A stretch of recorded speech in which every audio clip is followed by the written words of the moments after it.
Olá, pessoal. Esse é o primeiro de uma série de 3 vídeos que inauguram o nosso módulo do curso online, que é um módulo que conversa sobre inferência estatística de uma maneira mais aprofundada. E eu estou lançando também esses vídeos iniciais aqui no canal do YouTube e também ele será um podcast, que eu espero que esclareçam muita confusão na interpretação do que significa intervalo de confiança e do que significa valor de P. São duas medidas de boa utilidade, são duas medidas importantes e devem ser utilizadas da maneira adequada. Como elas devem ser utilizadas, eu vou falar no terceiro vídeo, mas nesse primeiro vídeo eu vou definir intervalo de confiança, no segundo valor de P e terceiro vídeo a gente discute a questão de estimativa estatística versus teste estatístico. Vamos começar sobre o intervalo de confiança e está nele, na conversa sobre o intervalo de confiança, o entendimento exatamente do que é estatística frequentista. A percepção, que é muito importante nós termos, que nós estamos estudando apenas uma de zilhões de amostras. Dentro de uma situação hipotética em que eu tenho uma população de 1.000 pessoas, uma população alvo de 1.000, uma população fonte de 1.000 pessoas, na qual eu vou tirar uma amostra de 100 pessoas, observe que eu estou diante de uma situação onde essa amostra é muito grande, ela é 10% da população fonte, então já é uma amostra muito grande.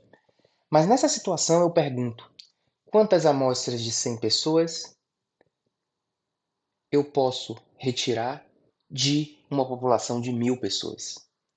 Será que eu consigo retirar 100 amostras de 100 pessoas, 100 amostras diferentes? Amostras aqui eu estou me referindo à combinação de diferentes pessoas. Em 1.000 pessoas, quantas combinações de 100 existem? Essa é a pergunta. Será que são 100 combinações de 100, 1.000, 10 combinações de 100, 10.000, 1.000.000? Bem, esse número, se a gente calcular, ele vai dar 10 elevado a uma potência que é maior do que 100. Portanto, são zilhões de amostras, de combinações de 100 pessoas que existem numa população de 1.000 pessoas.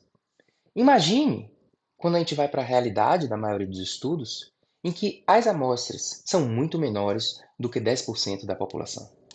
E as populações são muito maiores, são feitas de milhões de pessoas, as populações fonte. Portanto, a gente está com uma amostra muito pequena, mesmo que se trate de um estudo de 10.000 pessoas, etc. Mas é uma amostra muito pequena e é uma de zilhões de amostras. E essas amostras, elas têm seus resultados variáveis, elas variam o resultado. E nós podemos estar com uma amostra, mesmo que tenha sido selecionada da maneira ideal, aleatoriamente, mesmo que ela seja um tamanho amostral bem dimensionado, essa amostra pode estar com um resultado totalmente extremo ou extremamente errado, mesmo na ausência de qualquer viés, devido a erro aleatório. Erro aleatório é a variabilidade amostral, é o erro amostral. Essas combinações de tantas pessoas, tantas combinações podem ser feitas, que muitas delas combinam pessoas cujas características que vão levar ao resultado daquele estudo são muito diferentes das características da população geral. Portanto, o resultado do estudo, a estimativa do estudo, vai ser muito diferente da verdade. A verdade está numa população que, para fins práticos, é inalcançável, é como se fosse infinita, e, portanto, a gente não sabe a verdade. Nossa expectativa é que a nossa estimativa da verdade esteja próxima dela. E é uma realidade de que, se você tem um tamanho amostral razoavelmente satisfatório, a distribuição do resultado dessas diferentes amostras tem uma distribuição normal. E sendo uma distribuição normal, com a verdade no centro, a maioria dos valores estão mais para o centro. Mas esses valores que não são a maioria, que são os valores extremos, eles são também em grande quantidade. Então, tem muitas amostras na natureza e a gente sorteou apenas uma, tem muitas amostras na natureza que têm resultados bastante diferentes da verdade. E a nossa amostra pode ser uma delas. Então, que pretensão é essa que eu tenho com minha amostra, que pode ter um resultado extremamente errado de calcular o intervalo de confiança? Essa pretensão é uma pretensão adequada se a gente entender o que realmente é o intervalo de confiança, que eu vou definir agora bem devagar e depois eu vou falar uma série de coisas do que não é o intervalo de confiança e vocês vão entender muito bem por que não é, porque eu acabei de dizer que a nossa amostra é apenas uma de zilhões e ela pode ser uma amostra de resultado extremamente errado. Então, o que é o intervalo de confiança? Ele não se refere necessariamente a gente considerar que nosso estudo está sendo capaz de calcular a probabilidade da verdade. Não, não temos essa capacidade. O intervalo de confiança é o seguinte: se fossem feitos zilhões de estudos com essas zilhões de amostras, e todos esses estudos usassem uma das técnicas adequadas para cálculo de intervalo de confiança 95%, mais ou menos 95% desses intervalos de confiança conteriam a verdade. Isso é a sua amostra? Você não sabe. Você só sabe que se você fizer isso, você estará no universo que 95% dos estudos, se tivessem zilhões de estudos, isso é uma coisa hipotética, teriam o intervalo de confiança englobaria o valor verdadeiro. O que não é o intervalo de confiança? O intervalo de confiança não é um intervalo de que a estimativa pontual dos zilhões de estudos estaria ali dentro. Ele não tem como dizer isso. Ele não se refere à estimativa pontual. O que a gente tem que inferir no intervalo de confiança, que é o intervalo de confiança dos zilhões de estudos envolveriam a verdade. A gente não consegue dizer qual será a estimativa pontual das outras amostras baseadas na nossa, que pode ser inclusive uma amostra extrema. Também o intervalo de confiança não é um intervalo que tem 95% de probabilidade de conter a verdade. Também não é. A gente não tem como, com o nosso estudo, dizer qual é exatamente a verdade. O que a gente pode dizer é que, usando essa técnica, 95% das amostras conterão a verdade. Mas eu não sei a probabilidade da verdade. Estatística frequentista não traz isso. Para isso, a gente precisa usar o nosso conhecimento prévio para estimar qual é a probabilidade de um resultado ser verdadeiro, que é a estatística bayesiana, que tem suas limitações também, porque eu estou usando conhecimento prévio e não se refere apenas àquele estudo. Portanto, é isso, né? Ele nos traz essa perspectiva, um intervalo de confiança, de que fazendo assim, a gente está trazendo, baseado na nossa observação, um intervalo de valores mais plausíveis para a verdade, desde que nossa observação estivesse correta e não fosse um desses valores extremos. Mas baseado em sua observação, aqueles valores são os mais plausíveis de serem verdadeiros. Eu estou usando a palavra plausível porque eu não posso usar a palavra provável, que isso não está sendo calculado. Na verdade, não é calculada.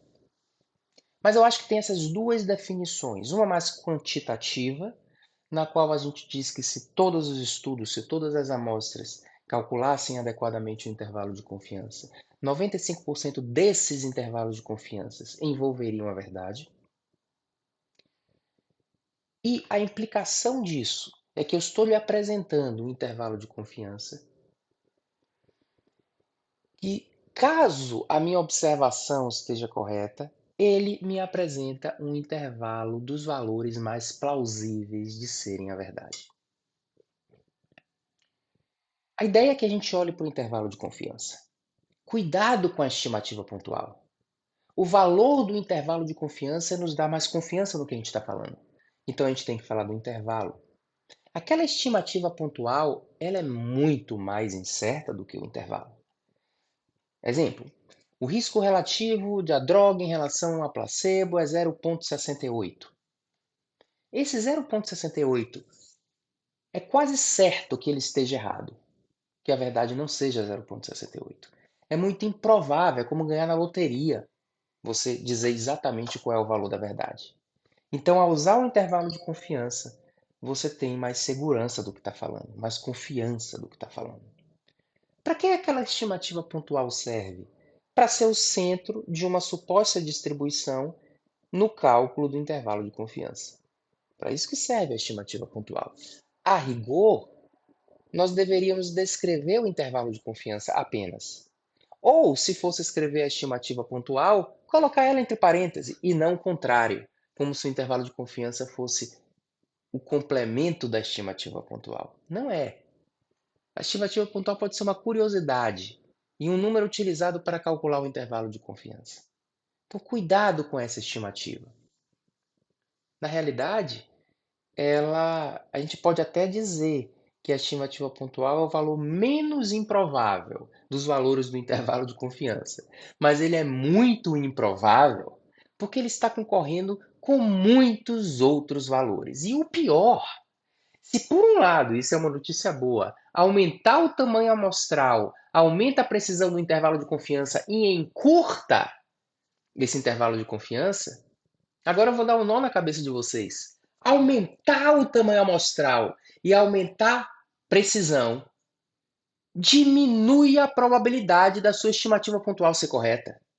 Porque ao aumentar o tamanho amostral, você tem muito mais combinações de amostras possíveis e muito mais combinações de resultados possíveis. Então, se por um lado a sua estimativa pontual, ao ter mais amostras possíveis, ela pode ter um número maior de, de aparições, todos os outros valores também têm um número maior de aparições. Então, o aumento numérico das outras possibilidades é maior do que o aumento numérico de sua estimativa pontual. Então, aumentar a precisão aumentando o tamanho amostral é uma coisa muito boa para o intervalo de confiança, que é o que a gente tem que ter atenção. A estimativa pontual. Quanto maior o estudo, menos provável ela é. Percebam, portanto, que a atenção, mais uma vez, tem que ser dada a um intervalo de confiança. Então, mais uma vez, para vocês não precisarem voltar ao vídeo e ouvir de novo, eu vou terminar com a definição do intervalo de confiança. Se as zilhões de amostras calculassem os seus intervalos de confiança, 95% desses intervalos de confiança envolveriam a verdade. Essa é a definição. Eu vou escrever também esses 3 vídeos no blog, porque eu acho que é um tipo de assunto bom de ler. E esses 3 vídeos, mais uma vez, vão ser postados no podcast e são os 3 vídeos que inauguram o nosso módulo de inferência estatística diferente, né, do módulo anterior, nosso curso online de medicina baseada em evidência. Obrigado pela atenção.